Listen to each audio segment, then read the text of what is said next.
Présentation du plan stratégique de la réforme des finances publiques, édition 2022-2028. Après 2 jours d'intenses travaux, les différentes parties prenantes ont eu des assurances du gouvernement quant à son implication, son impulsion dans ce processus. Le gouvernement a annoncé l'élaboration d'un des plans d'action opérationnels d'ici fin novembre. Une réaction positive et encourageante après les recommandations formulées par les participants. Présentation du plan stratégique actualisé de la réforme des finances publiques 2022-2028.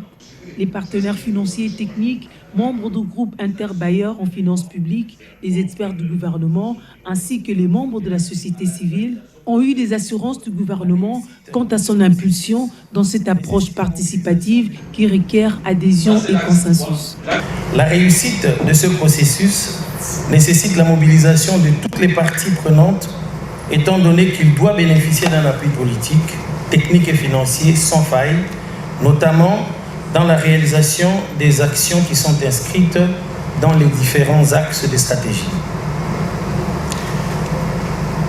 Nous voudrions vous rassurer que le gouvernement prendra toutes les dispositions qui s'imposent afin de donner une nouvelle impulsion au pilotage et à la coordination des réformes.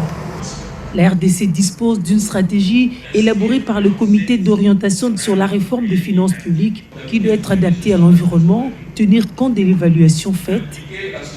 L'objectif de ces assises de 2 jours était de construire l'ossature de recommandations à même de consolider les finances publiques de la République démocratique du Congo.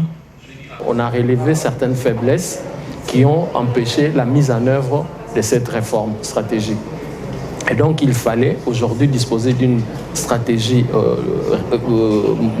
modifiée qui prenait en compte effectivement la plupart des changements par rapport aux défis et surtout aux faiblesses qui avaient été constatées.